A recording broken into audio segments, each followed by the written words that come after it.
Hello friends, welcome to my channel Vigyani ma'am. Friends, मो भाबुची आपण माने समस्ते बहुत भलरे थिबे। फ्रेंड्स, आज आपण मानक पई इंपोर्टेंट क्लास काहे के कहूची ना आपणकर ओटीटी रो जत्ते भी सब्जेक्ट आपणकर अछि सीडीपी जोटा चाइल्ड डेवलपमेंट एंड पेडागोजी जति आपण माने कंप्लीट फंडामेंटल क्लियर करि दउचंती सीडीपी रे आपणकर Odia English math SST EVS science सबुर पेडागोजी आपणकर नॉलेज आराम से गेन हो आपनको किछि भी असुविधा फील करने को पड़ो ना कहीं ना आपण देखिबे जो आपणकर सब विषय सब मेथड रहउची मूल्यांकन रहउची आपणकर सीडीपी रे भी आपणकर पढ़ेबार सब प्रोसेस आपणकर लर्निंग आपणकर असेसमेंट सब किछि आपणकर सीडीपी रे रहउची। तो प्रथमे आपण माने सीडीपी को क्लियर करबा को चेष्टा करंतु। तो सीडीपी रे आज जो आमे ए क्लास टी करबा एथिरे आमे 80 प्लस एमसीक्यू डिस्कशन करबा कंप्लीट 80 प्लस एमसीक्यू।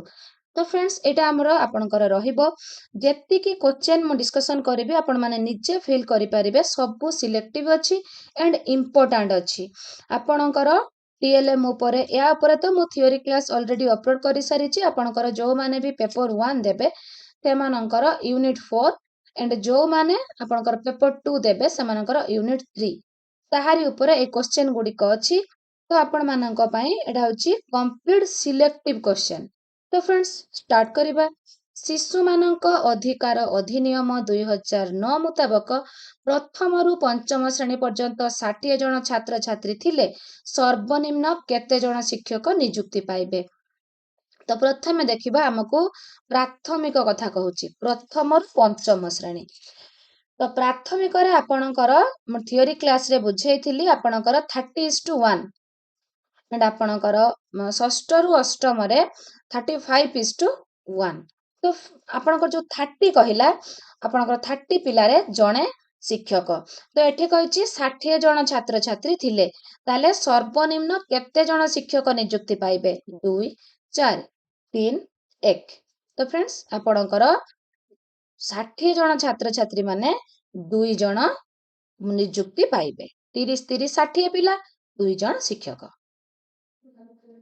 शिक्षा अधिकार अधिनियम 2009 व्यवस्था अनुसार प्रतिवर्ष शिक्षक प्रथम रु पंचम श्रेणी पर्यंत केते घंटा शिक्षादान रे विनियोग करबा आवश्यक 600 1000 800 500। तो फ्रेंड्स प्रथम रु पंचम श्रेणी पाई 800 घंटा बहुत इंपोर्टेंट रही फ्रेंड्स क्वेश्चन गुडी को। शिक्षा अधिकार अधिनियम 2009 व्यवस्था अनुसार प्रतिवर्ष शिक्षक षष्ठ रु अष्टम श्रेणी पर्यंत केते घंटा शिक्षादान रे विनियोग करबा आवश्यक षष्ठ रु अष्टम देला 500 घंटा 600 घंटा 800 घंटा 1000 घंटा आपणकर प्रथम रु पंचम 800 घंटा षष्ठ रु अष्टम 1000 घंटा। मागणा और बाध्यतामूलक शिक्षा निमंते शिशु मानक पई शिक्षा अधिकार अधिनियम केबे प्रचलन करा जायथिला आरटीई 2009 आपणकर केबे प्रचलन करा जायथिला प्रचलन होइथिला 2009 रे बट आपणकर एप्रिल 1 2010 रे एहा मुख्य स्रोत रे शामिल होइथिला। तो नेक्स्ट क्वेश्चन को जिबा। प्रारंभिक कार्य अभ्यास कार्य पुनर्बलन कार्य मूल्यांकन कार्य एपरी कार्यावलीर क्रमानुसार सज्जीकरण को कौन कहा जाए।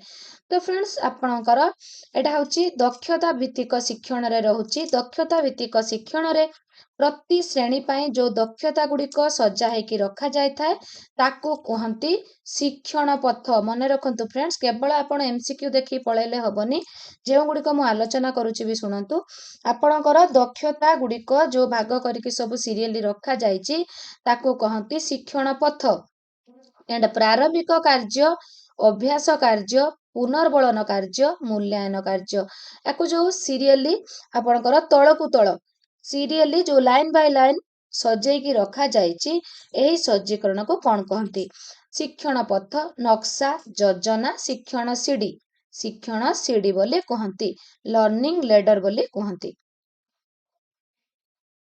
आम राज्य रे यूनिसेफ सहायता रे 2004 रु 9 पर्यंत निम्नोक्त केउ जिल्ला रे दल भित्तिक व्यक्तिगत बेगरे शिक्षण व्यवस्था प्रचलन करा जायथिला ଆପଣଙ୍କର ଆମ ରାଜ୍ୟରେ ପ୍ରଥମେ ଦଳ ଭିତ୍ତିକ ବ୍ୟକ୍ତିଗତ ଆପଣଙ୍କର ବେଗରେ ଯୋଉ ଶିକ୍ଷଣ ବ୍ୟବସ୍ଥା ପ୍ରଥମେ କରାଯାଇଥିଲା ପୁରୀ, ଗଞ୍ଜାମ ଆଣ୍ଡ କୋରାପୁଟରେ। ତ ଆପଣଙ୍କର ଏଠି ଯାଜପୁର, ଖୋର୍ଦ୍ଧା, ପୁରୀ, ନବରଙ୍ଗପୁର ଅଛି। ତ ପୁରୀ, ଗଞ୍ଜାମ, କୋରାପୁଟରେ ପ୍ରଥମ ହେଇଥିଲା। ତ ଆପଣଙ୍କର ଏଠି ଆନ୍ସର ହେଇଗଲା ପୁରୀ। ଆପଣମାନେ କେବଳ ପୁରୀ ଲେଖିଦେଲେ କୋଉଠି ଗଞ୍ଜାମ, କୋରାପୁଟ ଥିବ, ସେଥିପାଇଁ ମୁଁ ଆପଣମାନଙ୍କ ପାଇଁ ଲେଖି ଆଣିଥିଲି ପୁରୀ, ଗଞ୍ଜାମ, କୋରାପୁଟରେ ପ୍ରଥମେ ଏହା ପ୍ରଚଳନ କରାଯାଇଥିଲା। ତ ଫ୍ରେଣ୍ଡସ୍, ଆପଣମାନଙ୍କୁ ସବୁବେଳେ କହିଥାଏ ଯେତେବେଳେ ବି ଆମେ କ୍ଲାସ୍ କରୁଛେ ଆପଣମାନେ କପି ଆଣ୍ଡ ପେନ୍ ଗୋଟେ ପାଖରେ ରଖିବେ। ଏଇ ଟାଇପ୍ରେ ଯୋଉ ଇମ୍ପୋର୍ଟାଣ୍ଟ କ୍ୱେଶ୍ଚନ୍ ଆସିଲେ ଟିକେ ନୋଟ୍ କରିନେବେ।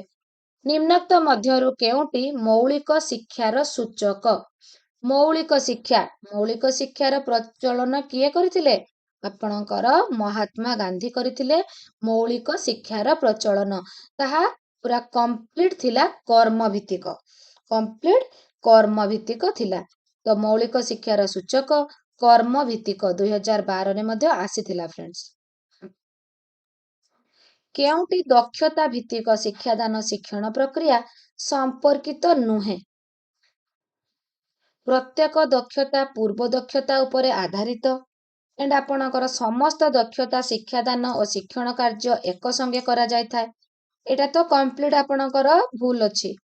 ସମସ୍ତ ଦକ୍ଷତା ଶିକ୍ଷାଦାନ ଓ ଶିକ୍ଷଣ କାର୍ଯ୍ୟ ଏକ ସଙ୍ଗେ କଣ କରାଯାଇ ପାରିବ କି? ଆପଣ ଗୋଟେ ଦକ୍ଷତା ଗୋଟେ କ୍ଲାସରେ ନେବେ, ସେ ଗୋଟେ କ୍ଲାସରେ ବି ହୁଏତ କେତେବେଳେ ଆପଣଙ୍କର ଫୁଲଫିଲ୍ ହୁଏନି, ପୁଣି ଆପଣ ସେକେଣ୍ଡ କ୍ଲାସ ନେବାକୁ ପଡେ। ତ ସମସ୍ତ ଦକ୍ଷତା ଶିକ୍ଷାଦାନ ଓ ଶିକ୍ଷଣ କାର୍ଯ୍ୟ ଏକ ସଙ୍ଗେ କରାଯାଇଥାଏ।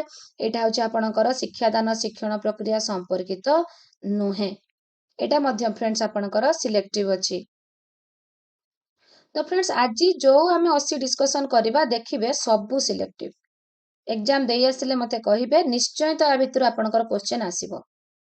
କେଉଁ ଶିକ୍ଷଣ ପଦ୍ଧତି କାର୍ଯ୍ୟଭିତ୍ତିକ ନୁହେଁ? ଶିକ୍ଷଣ ପଦ୍ଧତି କାର୍ଯ୍ୟଭିତ୍ତିକ ନୁହେଁ। କ୍ରୀଡ଼ା ପଦ୍ଧତି, ପ୍ରଶ୍ନୋତ୍ତର ପଦ୍ଧତି, ମୌଳିକ ଶିକ୍ଷା ପଦ୍ଧତି, ବିଜ୍ଞାନଗାର ପଦ୍ଧତି। ତ ଶିକ୍ଷଣ ପଦ୍ଧତିଟା କାର୍ଯ୍ୟଭିତ୍ତିକ ନୁହେଁ କହିଲା। ଆପଣଙ୍କର କ୍ରୀଡ଼ା ଆଉ ପ୍ରଶ୍ନ ଉତ୍ତର, ମୌଳିକ ଶିକ୍ଷା, ବିଜ୍ଞାନଗାର, ଆପଣଙ୍କର କେତେବେଳେ କ୍ରୀଡ଼ା ହଉଛି, କାର୍ଯ୍ୟ ହଉଛି ଏଣ୍ଡ ଆପଣଙ୍କର ମୌଳିକ ଶିକ୍ଷା ତ କମ୍ପ୍ଲିଟ କର୍ମଭିତ୍ତିକ। ବିଜ୍ଞାନଗାରରେ ବି ଆପଣ କାର୍ଯ୍ୟ କରୁଛନ୍ତି। ପ୍ରଶ୍ନୋତ୍ତର ପଦ୍ଧତିଟି କାର୍ଯ୍ୟଭିତ୍ତିକ ନୁହେଁ। କେଉଁଟି ଶିକ୍ଷଣ କାର୍ଯ୍ୟର ଗୁଣାବଳୀ ଅନ୍ତର୍ଭୁକ୍ତ ନୁହେଁ କହିଲା? ଅନ୍ତର୍ଭୁକ୍ତ ନୁହେଁ। ତ ଶିକ୍ଷଣ କାର୍ଯ୍ୟର ଗୁଣାବଳୀ ଗୁଡିକ ଆମେ ଜାଣିଗଲେ କୋଉଟା ଅନ୍ତର୍ଭୁକ୍ତ ନୁହେଁ ଆପଣ ନିଜେ ଜାଣିଯିବେ। ଶିକ୍ଷଣ କାର୍ଯ୍ୟ ଆପଣଙ୍କର ଆନନ୍ଦଦାୟୀ ହବ, ଆହ୍ୱାନମୂଳକ ହବ, ଲକ୍ଷ୍ୟ କୈନ୍ଦ୍ରିକ ହବ ଆଣ୍ଡ ସ୍ୱତଃସ୍ଫୂର୍ତ୍ତ ଅଂଶଗ୍ରହଣ ହେଉଥିବ। ତ ଆପଣଙ୍କର ଏଠି ଆନନ୍ଦଦାୟୀ, ଆହ୍ୱାନମୂଳକ ଏଣ୍ଡ ଶିକ୍ଷଣ କାର୍ଯ୍ୟରେ ଏକାଧିକ କୌଶଳ ପାଇଁ ମଧ୍ୟ ସୁଯୋଗ ରହିଥାଏ। ବଟ୍ ଶିକ୍ଷକଙ୍କ ଦ୍ୱାରା ପ୍ରଦର୍ଶନ ଏଇଟା ହଉଛି ଅନ୍ତର୍ଭୁକ୍ତ ନୁହେଁ। ନିମ୍ନୋକ୍ତ ମଧ୍ୟରୁ କେଉଁଟି କାର୍ଯ୍ୟଭିତ୍ତିକ ପଦ୍ଧତିର ଏକ ଉପାଦାନ ନୁହେଁ? କାର୍ଯ୍ୟଭିତ୍ତିକ ପଦ୍ଧତି, ଉଦ୍ଦେଶ୍ୟ, ସ୍ୱତଃସ୍ଫୂର୍ତ୍ତ ଅଂଶଗ୍ରହଣ, ଆହ୍ୱାନ, ଦଳରେ ଶିଖିବା। ତାହେଲେ ଆପଣଙ୍କର ଉଦ୍ଦେଶ୍ୟ ଭିତ୍ତିକ ହୁଏ, ସ୍ୱତଃସ୍ଫୂର୍ତ୍ତ ଅଂଶଗ୍ରହଣ ମଧ୍ୟ ପିଲାଙ୍କର ରୁହେ, ଆହ୍ୱାନ। ତ ଏଠି ଆପଣଙ୍କର ଆନ୍ସର ହେଇଯିବ ଦଳରେ ଶିଖିବା। ଏଇଟା ହଉଛି ତାର ଗୋଟେ ଉପାଦାନ ନୁହେଁ। ପିଲାମାନେ ତ ଦଳରେ ଶିଖନ୍ତି, କିନ୍ତୁ ଶିକ୍ଷଣ କାର୍ଯ୍ୟଭିତ୍ତିକ ପନ୍ଥାରେ ଯୋଉ 4ଟି ମୁଖ୍ୟ ଉପାଦାନ ରହିଛି, ଲକ୍ଷ୍ୟ ବା ଉଦ୍ଦେଶ୍ୟ କୈନ୍ଦ୍ରିକ ଏଣ୍ଡ ଆହ୍ୱାନମୂଳକ ଏଣ୍ଡ ସ୍ୱତଃସ୍ଫୂର୍ତ୍ତ ଅଂଶଗ୍ରହଣ ଏଣ୍ଡ ଲାଷ୍ଟରେ ଫୋର୍ଥ ହଉଛି ଆପଣଙ୍କର ଆନନ୍ଦଦାୟୀ। ତ ଆପଣଙ୍କର 4ଟି ହଉଛି ମୁଖ୍ୟ ଉପାଦାନ। ତ ଦଳରେ ଶିଖିବାଟା ଏକ ଉପାଦାନ ନୁହେଁ। ଶିକ୍ଷାର୍ଥୀମାନଙ୍କୁ ସାମର୍ଥ୍ୟ ଠାରୁ ଅଧିକ କଠିନ କାର୍ଯ୍ୟ ଦେଲେ ସେମାନଙ୍କର କେଉଁ ଅସୁସ୍ଥତା ଦେଖାଯାଏ? ଗୋଟିଏ ପିଲାର ଯେତିକି ସାମର୍ଥ୍ୟ ତାଠାରୁ ଯଦି ଆପଣ ଅଧିକ କାମ ଦେବେ, ଖାଲି ଶିକ୍ଷାର୍ଥୀଙ୍କୁ କାହିଁକି ଫ୍ରେଣ୍ଡସ୍, ଆପଣ ନିଜ କଥା ବି ଭାବନ୍ତୁ। ଆପଣଙ୍କୁ ନିଜର ସାମର୍ଥ୍ୟ ଠାରୁ ଯଦି ଅଧିକ କାର୍ଯ୍ୟ ଦିଆଯାଏ, ତାହେଲେ ଶାରୀରିକ, ମାନସିକ ଅନଗ୍ରସରତା, ମନ୍ଥରତା, କେଉଁ ଅସୁସ୍ଥତା ଦେଖାଯାଏ? ମାନସିକ ଅସୁସ୍ଥତା ଦେଖାଯାଏ। କର୍ମଭିତ୍ତିକ ଶିକ୍ଷା କାହା ଉପରେ ଗୁରୁତ୍ୱ ଦିଏ? ଶିକ୍ଷକ, ଶିକ୍ଷାର୍ଥୀ, ଶିକ୍ଷଣ ଉପକରଣ, ଶିକ୍ଷଣ ପରିବେଶ। କର୍ମଭିତ୍ତିକ ଶିକ୍ଷା ଗୁରୁତ୍ୱ ତ ନିଶ୍ଚୟ ଶିକ୍ଷାର୍ଥୀ ଉପରେ। ଶିକ୍ଷାର୍ଥୀର କର୍ମ, ଶିକ୍ଷାର୍ଥୀ କର୍ମ ମାଧ୍ୟମରେ ଶିଖିବ, କାମ କରି ଶିଖିବ, କାର୍ଯ୍ୟ ମାଧ୍ୟମରେ ଶିଖିବ। ଶିକ୍ଷଣ କୈନ୍ଦ୍ରିକ ଶିକ୍ଷାଦାନ ନିମନ୍ତେ ୱେମର କେତୋଟି ଅଭ୍ୟାସ ପରିବର୍ତ୍ତନ ପାଇଁ ମତ ଦେଇଥିଲେ? ଶିକ୍ଷଣ କୈନ୍ଦ୍ରିକ ଶିକ୍ଷାଦାନ ନିମନ୍ତେ ୱେମର 2005ରେ 5ଟି ଅଭ୍ୟାସ ପାଇଁ ମତ ଦେଇଥିଲେ। ସେଗୁଡ଼ିକ ହେଉଛି, ଟିକେ ପଏଣ୍ଟ କରିନେବେ, ବିଷୟବସ୍ତୁର କାର୍ଯ୍ୟ, ଶିକ୍ଷକଙ୍କ ଭୂମିକା, ଶିକ୍ଷଣ ପାଇଁ ଦାୟିତ୍ୱ, ମୂଲ୍ୟାୟନର ଉଦ୍ଦେଶ୍ୟ ତଥା ପ୍ରକ୍ରିୟା, କ୍ଷମତା ମଧ୍ୟରେ ସମନ୍ୱୟ। ତ ଆମେ କେତୋଟି ପାଇଲେ ଫ୍ରେଣ୍ଡସ୍? 5ଟି। ୱେମର 2002ରେ 5ଟି ଅଭ୍ୟାସ ପରିବର୍ତ୍ତନ ପାଇଁ ମତ ଦେଇଥିଲେ। ଦେନ୍ ନେକ୍ସଟ କ୍ୱେଶ୍ଚନକୁ ଯିବା। ଶିକ୍ଷଣ ପାଇଁ ଯାନ୍ତ୍ରିକ ଅନୁବନ୍ଧ ମତବାଦର ପ୍ରବକ୍ତା କିଏ? ପାଭଲଭ, ଥର୍ଣ୍ଡାଇକ, ଲ୍ୟୁଇନ, ସ୍କିନର। ତ ଫ୍ରେଣ୍ଡସ୍ ଆପଣଙ୍କର ଯାନ୍ତ୍ରିକ ଅନୁବନ୍ଧ ଏଣ୍ଡ ଆଉ ଗୋଟେ ଅଛି ଶାସ୍ତ୍ରୀୟ ଅନୁବନ୍ଧ। ତ ଆପଣଙ୍କର ଯାନ୍ତ୍ରିକ ଅନୁବନ୍ଧ ହେଉଛି ଆପଣଙ୍କର ସ୍କିନରଙ୍କର, ଯିଏ ମୂଷା ଉପରେ କରିଥିଲେ। ଏଣ୍ଡ ଆପଣଙ୍କର ଯାନ୍ତ୍ରିକ ଅନୁବନ୍ଧ କଲା ସ୍କିନର। ଏଣ୍ଡ ଆପଣଙ୍କର ଶାସ୍ତ୍ରୀୟ ଅନୁବନ୍ଧ ହେଉଛି ପାଭଲଭ, ଯିଏ କୁକୁର ଉପରେ କରିଥିଲେ। ଏଣ୍ଡ ଆପଣଙ୍କର ଇଏଲ ଥର୍ଣ୍ଡାଇକଙ୍କର ହେଉଛି ପ୍ରଯତ୍ନ ପ୍ରମାଦ ତତ୍ତ୍ୱ ବା ସଂଯୋଗବାଦ ତତ୍ତ୍ୱ। ଏଣ୍ଡ ଆପଣଙ୍କର କହଲର ଯୋଉ ସିମ୍ପାଞ୍ଜି ଉପରେ କରିଥିଲେ ସେଟା ହେଉଛି ଅନ୍ତର୍ଦୃଷ୍ଟି ତତ୍ତ୍ୱ। ତ ଆପଣ ଚାରୋଟି ତତ୍ତ୍ୱ ଜାଣିପାରିଲେ। ତ ଯାନ୍ତ୍ରିକ ଅନୁବନ୍ଧ ସ୍କିନର ମୂଷା ଉପରେ କରିଥିଲେ। ଦେନ୍ ନେକ୍ସଟ କ୍ୱେଶ୍ଚନକୁ ଯିବା ଫ୍ରେଣ୍ଡସ୍।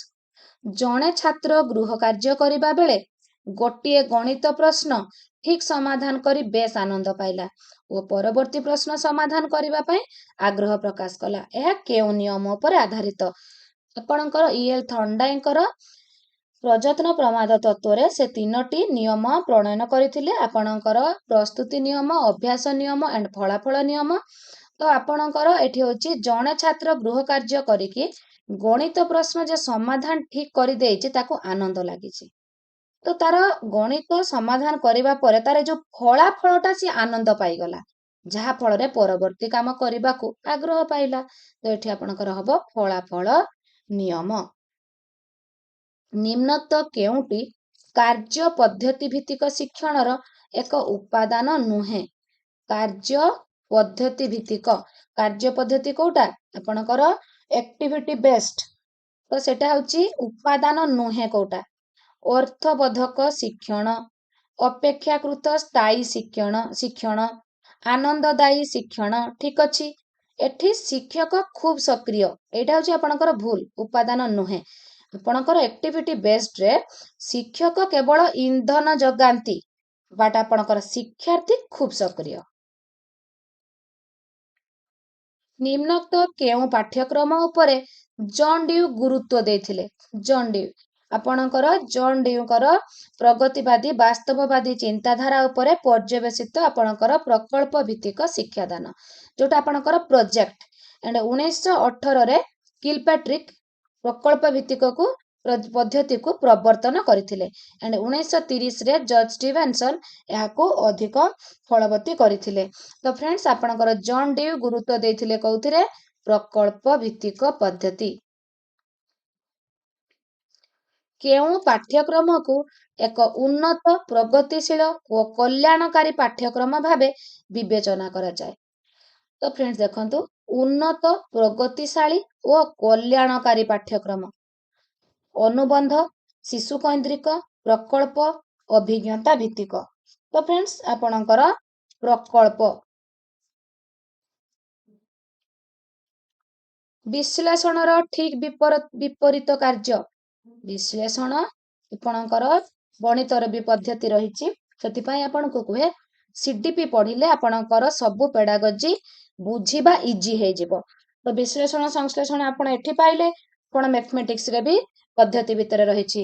ବିଶ୍ଳେଷଣ ଆପଣଙ୍କର ଭାଙ୍ଗି ଭାଙ୍ଗି ଗୋଟେ ପ୍ରଶ୍ନକୁ ସମାଧାନ କରିଯିବା। ଏଣ୍ଡ ଆପଣଙ୍କର ସଂଶ୍ଳେଷଣ ହେଉଛି ଭାଙ୍ଗି ଯାଇଥିବା ଷ୍ଟେପ୍ ଗୁଡ଼ିକ ଯୋଡ଼ି ସମାଧାନ କରିବା। ତ ଆପଣଙ୍କର ବିଶ୍ଳେଷଣର ଠିକ୍ ବିପରୀତ ହେଉଛି ସଂଶ୍ଳେଷଣ। ଆଲୋଚନାମୂଳକ ପଦ୍ଧତିରେ ଶିକ୍ଷାଦାନ ଅନ୍ୟ କେଉଁ ପଦ୍ଧତି ସହ ସମ୍ପର୍କିତ? ଆଲୋଚନାମୂଳକ ପଦ୍ଧତି ପର୍ଯ୍ୟବେକ୍ଷଣ, ଅନୁକରଣ, ପରୀକ୍ଷଣ, ବର୍ଣ୍ଣନା। ଆପଣଙ୍କର ବର୍ଣ୍ଣନା ଓ ଆଲୋଚନାମୂଳକ ପଦ୍ଧତି ଅଙ୍ଗାଅଙ୍ଗୀ ଭାବେ ଜଡ଼ିତ। ଦୁଇଟି ରିଲେଟେଡ୍, ସବୁବେଳେ ଦୁଇଟି ସାଙ୍ଗରେ ରୁହନ୍ତି। କେଉଁଟି ବାଚନିକ କର୍ମକୁଶଳତା ପାଇଁ ଆବଶ୍ୟକ ପଡୁଥିବା ପ୍ରକ୍ରିୟା ନୁହେଁ? ବଚନ, ବାଚନିକ, କଥା କହିବା, ତା ସହିତ କୋଉଟା ପ୍ରକ୍ରିୟା ନୁହେଁ? ଶୁଦ୍ଧ ଲିଖନ, ବୋଧ ସହିତ ଶ୍ରବଣ, ବୋଧ ସହିତ ପଠନ, ସବୁଗୁଡ଼ିକ ଆପଣଙ୍କର ବଚନ ସହିତ ସଂଶ୍ଳିଷ୍ଟ। ବାଟ୍ ଚିତ୍ର ଅଙ୍କନଟି ଆପଣଙ୍କର ବଚନ ସହିତ ସଂଶ୍ଳିଷ୍ଟ ନୁହେଁ। ଶିକ୍ଷାଦାନର ଯୋଜନା କଲାବେଳେ ନିମ୍ନୋକ୍ତ କେଉଁ ଦିଗ ପ୍ରତି ଗୁରୁତ୍ୱ ଦେବା ଆବଶ୍ୟକ? ଶିକ୍ଷାଦାନର ଯୋଜନା, ଯେତେବେଳେ ଆପଣ ଡେଲି ଡାଏରୀ କରୁଛନ୍ତି, ଲେସନ୍ ପ୍ଲାନ୍ କରୁଛନ୍ତି, ତ ଆପଣ ଯୋଉମାନେ ବି ଟିଚର ଅଛନ୍ତି ସେମାନେ ତ ଡେଲି ଡାଏରୀ କରୁଛନ୍ତି, ଡେଲି ଶିକ୍ଷଣ ଯୋଜନା କରୁଛନ୍ତି। ଏଣ୍ଡ ଆପଣଙ୍କର ଯୋଉମାନେ ବି ସିଟି ବିଏଡ୍ କରିଛନ୍ତି ସେମାନେ ତ ଟିଚିଂ ନିଶ୍ଚୟ ଦେଇଥିବେ। ତ ସେ ଯୋଉ ଯୋଜନା କଲା ବେଳେ ଆପଣ କେଉଁ ଦିଗ ପ୍ରତି ଗୁରୁତ୍ୱ ଦେବା ଆବଶ୍ୟକ? ସମୟର ଉପଯୁକ୍ତ ବିନିଯୋଗ, ଉପଲବ୍ଧ ସ୍ଥାନର ଠିକ୍ ବ୍ୟବହାର, ଉପଯୁକ୍ତ ସାମଗ୍ରୀର ଉପଲବ୍ଧତା। ତିନୋଟି ଯାକ ଠିକ୍ ଅଛି, ଉପରୋକ୍ତ ତିନୋଟି ଯାକ।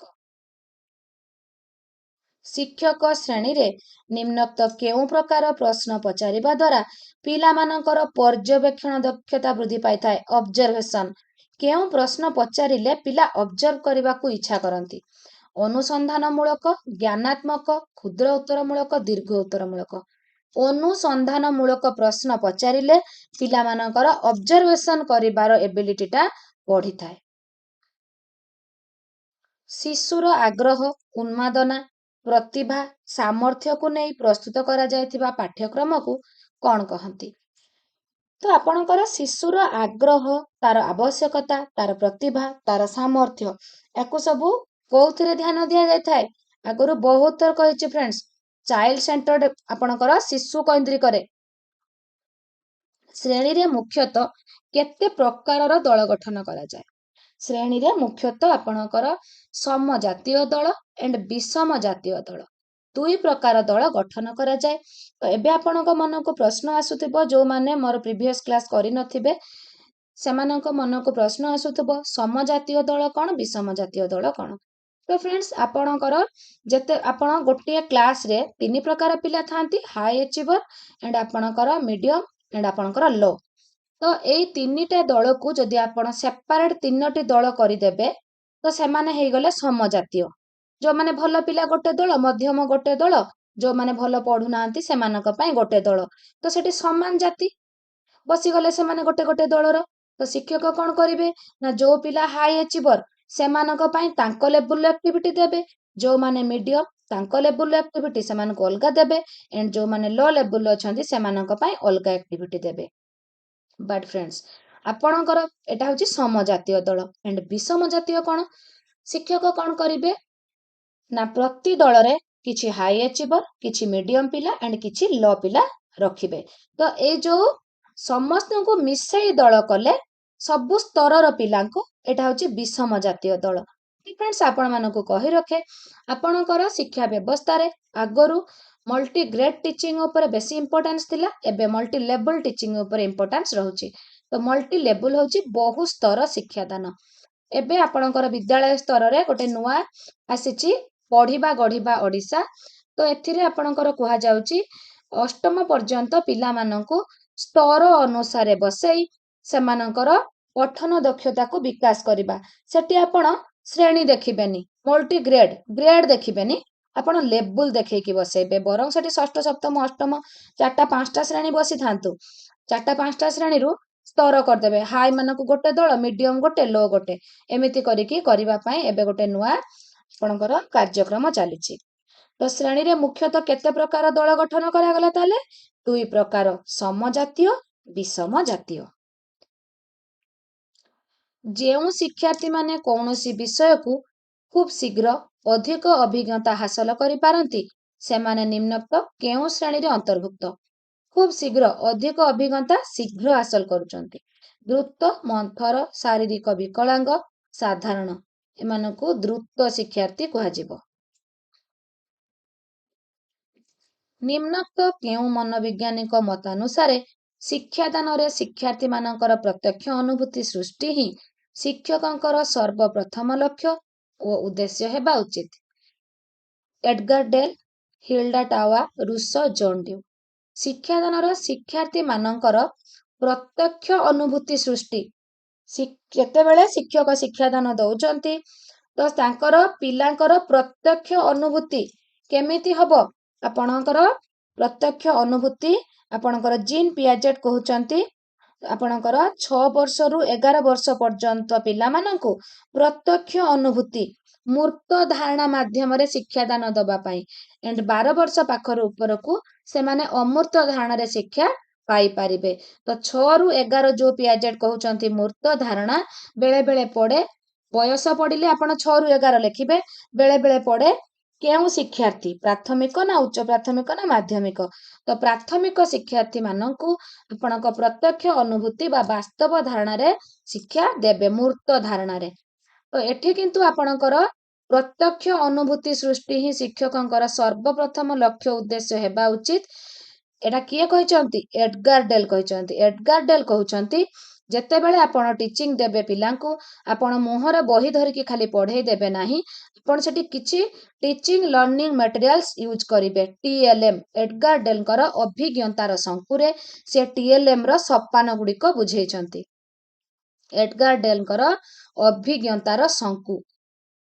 ଏଡଗାର ଡେଲ୍ଙ୍କ ଅଭିଜ୍ଞତାରେ ଶଙ୍କୁରେ ସୂଚିତ କ୍ରମ ନିମ୍ନୋକ୍ତ କାହାର ବ୍ୟବହାର ସମ୍ବନ୍ଧରେ ଧାରଣା ଦେଇଥାଏ? ଏଡଗାର ଡେଲ୍ଙ୍କର ଅଭିଜ୍ଞତାର ଶଙ୍କୁରେ ଶିକ୍ଷାଦାନ ପଦ୍ଧତି, ଦଳ ଗଠନ, ଶିକ୍ଷା ସାଧନ ସାମଗ୍ରୀ, ମାନବ ସମ୍ବଳ। ତ ଫ୍ରେଣ୍ଡସ୍, ଏଡଗାର ଡେଲ୍ ଶିକ୍ଷା ସାଧନ ସାମଗ୍ରୀ ବିଷୟରେ ଧାରଣା ଦେଇଛନ୍ତି। ନିମ୍ନୋକ୍ତ କାହା ଦ୍ୱାରା ଶିକ୍ଷାର୍ଥୀଙ୍କର ଚିନ୍ତା ଓ କଳ୍ପନାକୁ ପ୍ରସାରିତ କରାଯାଇପାରିବ? ଶିକ୍ଷାଦାନ ପଦ୍ଧତି, ଶୈକ୍ଷିକ ପରିବେଶ, ଶିକ୍ଷଣ ଉପକରଣ, ଦଳ ଗଠନ। ତ ଫ୍ରେଣ୍ଡସ୍, ଆପଣଙ୍କର ଶିକ୍ଷଣ ଉପକରଣ ଦ୍ୱାରା ଶିକ୍ଷାର୍ଥୀଙ୍କର ଚିନ୍ତା କଳ୍ପନାକୁ ପ୍ରସାରିତ କରାଯାଇପାରିବ। ଜାତୀୟ ଶିକ୍ଷାନୀତି 1986ରେ ପ୍ରାଥମିକ ଶିକ୍ଷାର ଗୁଣାତ୍ମକ ମାନ ବୃଦ୍ଧି ନିମିତ୍ତ ନିମ୍ନୋକ୍ତ କେଉଁ କାର୍ଯ୍ୟକ୍ରମ ଗ୍ରହଣ କରାଯାଇଛି? ମଧ୍ୟାହ୍ନ ଭୋଜନ, ଶିକ୍ଷା ଅଧିକାର, କଳାପଟା ଅଭିଯାନ, ସର୍ବଶିକ୍ଷା ଅଭିଯାନ। ତ ଆପଣଙ୍କର କଳାପଟା ଅଭିଯାନ। ନିମ୍ନଲିଖିତ ମଧ୍ୟରୁ କେଉଁଟି ଏକ ଉତ୍ତମ ଶିକ୍ଷଣ କାର୍ଯ୍ୟର ଲକ୍ଷଣ? ଉତ୍ତମ ଶିକ୍ଷଣ କାର୍ଯ୍ୟ ପିଲାମାନଙ୍କୁ ତାଗିଦ କରିବା ଆଦୌ ବି ନୁହେଁ। ଦଳ ଗଠନ, କଳାପଟାକୁ ଦେଖି ଲେଖିବା, ଆପଣଙ୍କର ସ୍ୱତଃସ୍ଫୂର୍ତ୍ତି ସମ୍ପୃକ୍ତି, ସ୍ପଣ୍ଟାନିୟସଲି ଇନଭଲଭମେଣ୍ଟ ଆପଣଙ୍କର ଶିକ୍ଷଣ କାର୍ଯ୍ୟରେ ରୁହେ। ବାରମ୍ବାର ମୁଁ କହୁଛି ଫ୍ରେଣ୍ଡସ୍, ବାରମ୍ବାର ପ୍ରିଭିୟସ୍ ଇୟରରେ କ୍ୱେଶ୍ଚେନ୍ ଆସେ। ଲକ୍ଷ୍ୟ କୈନ୍ଦ୍ରିକ, ଆହ୍ୱାନମୂଳକ, ଆନନ୍ଦଦାୟୀ, ସ୍ୱତଃସ୍ଫୂର୍ତ୍ତ ଅଂଶଗ୍ରହଣ। ଏକ ଉତ୍ତମ ଶିକ୍ଷଣ କାର୍ଯ୍ୟରେ ନିମ୍ନୋକ୍ତ କେଉଁ ଲକ୍ଷଣ ଦେଖାଯାଇଥାଏ? କ୍ୱେଶ୍ଚେନ୍ ଆସିଲା କି ନାହିଁ? ବାରମ୍ବାର ସେ କଥା କହୁଛି ମୁଁ। ଲକ୍ଷ୍ୟ କୈନ୍ଦ୍ରିକ, ଆହ୍ୱାନମୂଳକ, ଆନନ୍ଦଦାୟୀ, ଉପରୋକ୍ତ ତିନୋଟି ଯାକ ଠିକ ଅଛି। ଅଭ୍ୟାସ ପୁସ୍ତିକା ନିମ୍ନୋକ୍ତ କେଉଁ ପ୍ରକାର ସାମଗ୍ରୀର ଶ୍ରେଣୀଭୁକ୍ତ? ଅଭ୍ୟାସ ପୁସ୍ତିକା ମୁଦ୍ରିତ, ଯନ୍ତ୍ରଚାଳିତ, ଗଣମାଧ୍ୟମ, କ୍ରିୟାଶୀଳ।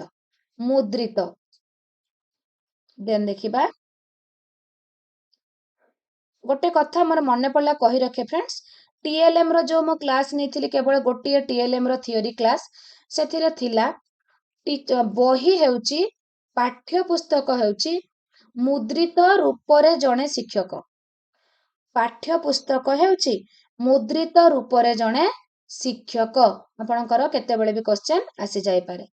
ତ ଶିକ୍ଷଣ କାର୍ଯ୍ୟ ଭିତ୍ତିକ ପନ୍ଥା ହେଉଛି ଏକ ନିର୍ଦ୍ଦିଷ୍ଟ ଶିକ୍ଷଣ ପଦ୍ଧତି, ବହୁ ପ୍ରକାର ଶିକ୍ଷଣ ପଦ୍ଧତିର ସମାହାର। ତ ଫ୍ରେଣ୍ଡସ୍, ଏଠି ଆମେ ଦେଖିବା ପନ୍ଥା ଓ ପଦ୍ଧତି ଭିତରେ ଡିଫରେନ୍ସ। ଆପଣଙ୍କର ପନ୍ଥା ହେଉଛି ଆକ୍ଟିଭିଟି ବେସ୍ଡ ଆପ୍ରୋଚ୍, ଯୋଉଟା ଆପଣ ବିଦ୍ୟାଳୟରେ ଶ୍ରେଣୀ ପ୍ରକୋଷ୍ଠରେ ପିଲାଙ୍କୁ ଶିକ୍ଷାଦାନ ଦେବା ପାଇଁ ପ୍ଲାନ୍ କରିକି ଗଲେ। ତ ଆକ୍ଟିଭିଟି ବେସ୍ଡ ଆପ୍ରୋଚ୍ ସିନା ଆପଣ ଆପଣେଇଲେ, କିନ୍ତୁ ତା ଭିତରେ ଆପଣ ବିଭିନ୍ନ ପଦ୍ଧତି ନେଇଥାନ୍ତି। କେମିତି ନା, ଆପଣ छोट पिलामानंकु धरंतु आपण धरंतु गोटे अछि छेली डरे पानी की आपण सेटा पिलांकु गल्प आकार रे कहिबे गल्प आकार रे जेतेबेले कहिबे आपणकर सेठी गोटे एक्टिविटी रहिला ना गल्प कथन पद्धति आपण पंथा नैचंती शिक्षण कार्यभित्तिक पंथा भल भाबे बुझिबे फ्रेंड्स शिक्षण कार्यभित्तिक पंथा रे आपण पढाइबाकू जाइचंती फास्ट एक्टिविटी आपण नेले गल्प कथन पद्धति तो सेई पंथा भितरे गोटे पद्धति रहिला कि नहीं तापरे जेतेबेले आपण आउ गुटे एक्टिविटी को जाइकी आपण किछि आलोचना करूचंती सेठी वर्णना आलोचना मूलक पद्धति रहिला एंड जेतेबेले आपण पिला को प्रोजेक्ट दउचंती सेठी प्रकल्प पद्धति रहिला तो गोटिए पंथा विभिन्न पद्धतिर समाहार तो शिक्षण कार्यभित्तिक पंथा हेउची बहु प्रकार शिक्षण पद्धतिर समाहार वेरी वेरी इंपोर्टेंट क्वेश्चन बहुत जन भाबंती पंथा ओ पद्धति भितरे बोधे किछि डिफरेंस नाही किंतु पंथा हेउची विभिन्न पद्धतिर समाहार एक शिक्षण कार्य रे मुख्यतः केतोटी उपादान थाए मुख्यतः चारोटी उपादान थाए लक्ष्य केंद्रिक आह्वान मु बारंबार कहूची जे आपनकर रिवाइज हे जिवो मने रहि जिवो बोली लक्ष्य केंद्रिक आह्वान एंड आपनकर स्वतःस्फूर्त अंशग्रहण आनंददायी चारोटी उपादान निम्नोक्त मध्यरु केउटी शिक्षण कार्यर एक उपादान नुहे कहला आनंददायी आह्वान लक्ष्य तो ठीक अछि वस्तुनिष्ठ निम्नोक्त कार्य मध्यरु केउटी एक शिक्षण कार्य अटे गोटे शिक्षण कार्य अटे गप कहिबा सुनिबा समूह ड्रिल करिबा शिक्षकक निर्देशन रे कार्य करिबा नकल करी लेखिबा BCD तो आपणकर भूल अछि गप कहिबा ओ सुनिबा हेउची आपणकर गोटे गोटे शिक्षण कार्य एक्टिविटी भितरे गोटे गोटे आपण एक्टिविटी नउचंती एगुडी सबु तो एटा गोटे एक्टिविटी बेस्ड अप्रोच रे गोटे एक्टिविटी हेई परिबो निम्नोक्त मध्यरु केउटी शिक्षणर चारोटी स्तंभर अंतर्भुक्त नुहे शिक्षणर चारोटी स्तंभर अंतर्भुक्त नुहे कहूची ज्ञान आहरण पाई शिक्षण व्यक्तित्वर विकास पाई शिक्षण सामाजिक जीवन जापन पाई आवश्यक दक्षता हासिल पाई शिक्षण तीनोटी जाक ठीक अछि शिक्षणर चारोटी स्तंभ भितरु मूल्यांकन पाई शिक्षण अंतर्भुक्त नुहे श्रेणी रे शिक्षण कार्य माध्यम रे शिक्षादान शिक्षणर एक विशेष समस्या एथिपाई उपयुक्त पाठ्यपुस्तक नाही सीमित समय मध्यरे एहार परिचालना कष्टकर एटा होची गोटे बड़ समस्या आपण एक्टिविटी तो बहुत प्रकार नहीं पारिबे किंतु आपण को लिमिटेड टाइम दिया हेताय गोटिए पीरियड दिया हेताय 40 किंबा 45 मिनिट दिया जायताय किंतु शिक्षक केंद्रिक व्यवस्था रे शिक्षक उद्देश्य नहीं के जानती लेक्चर मेथड रे पढ़ांती टाइम रे सारंती आसंती किंतु शिक्षण कार्य भित्तिक रे सीमित समय मध्यरे एहार परिचालना कष्टकर हेता एटा होची गोटे विशेष समस्या give your scholar no verbal lessons एहा केउ दार्शनिकଙ୍କ मत अटे give your scholar no verbal lessons Froebel Gandhi Rousseau Tagore आपणकर रूसो कहिथिले give your scholar no verbal lessons शिशु मानकु शिक्षा देबा पई फ्रॉबेल केउ शिक्षादान पद्धति आविष्कार करिथिले केउ शिक्षादान पद्धति कर्म केंद्रिक शिशु उद्यान योजना पद्धति मौलिक शिक्षा आपणकर शिशु उद्यान किंडरगार्टेन मेथड काहार फ्रॉबेलकर इटालीय चिकित्साविद मेरिया मॉन्टेसोरी विभिन्न खेलना काठ गोली काठी माटी गोली प्रभृति व्यवहार करी पिलामानंकु शिक्षा देबा पई एक पद्धति आविष्कार करथिले एहाकू की पद्धति कहंती फ्रेंड्स मेरिया मॉन्टेसोरी महात्मा गांधी ना मॉन्टेसोरी टागर जॉन ड्यू एहाकू मॉन्टेसोरी पद्धति कहंती महात्मा गांधी द्वारा प्रवर्तित शिक्षादान पद्धतिर नाम कौन महात्मा गांधी जो शिक्षादान पद्धति देथिले मौलिक शिक्षा प्राकृतिक शिक्षा शांति निकेतन शिक्षा कर्मानुभूति शिक्षा महात्मा गांधींकर मौलिक शिक्षा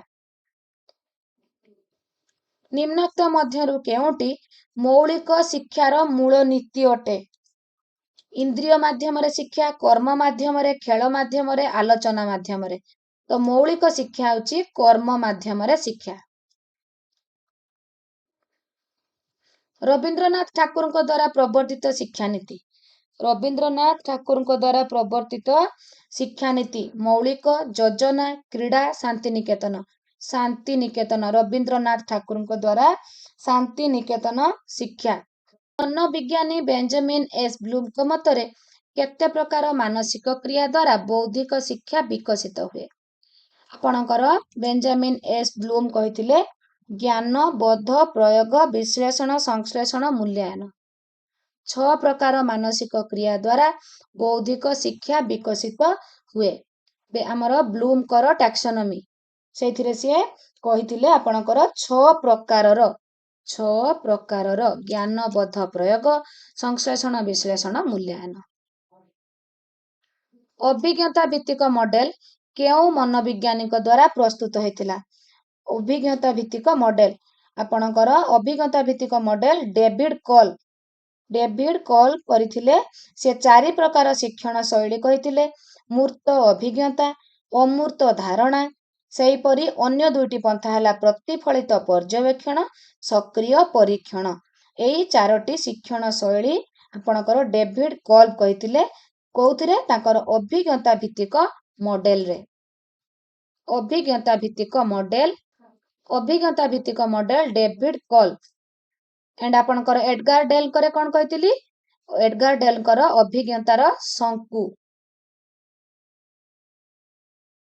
ନିମ୍ନୋକ୍ତ ମଧ୍ୟରୁ କେଉଁଟି ପାଠ୍ୟୋପକରଣ ବ୍ୟବହାରର ଏକ ଉପଯୋଗିତା ନୁହେଁ?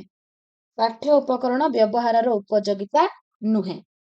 ଶିକ୍ଷକଙ୍କ ବିଷୟଗତ ଜ୍ଞାନ ବୃଦ୍ଧି କରିବା, ଶିକ୍ଷଣ ପ୍ରକ୍ରିୟାକୁ ସହଜ କରିବା, ଶିଶୁର ପାଠ୍ୟବସ୍ତୁ ପ୍ରତି ଆଗ୍ରହ ସୃଷ୍ଟି କରିବା, ପାଠ୍ୟବସ୍ତୁ ସମ୍ବନ୍ଧରେ ବାସ୍ତବ ଜ୍ଞାନ ଦେବା।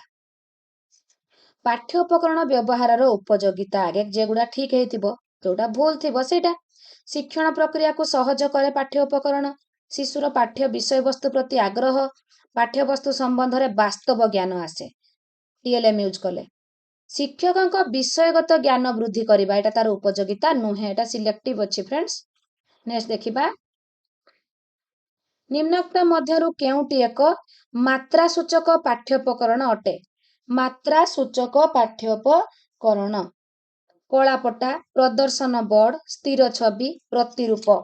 ପ୍ରତିରୂପ ହେଉଛି ମାତ୍ରାସୂଚକ ପାଠ୍ୟୋପକରଣ। କେଉଁଟି ପ୍ରକ୍ଷେପଣ?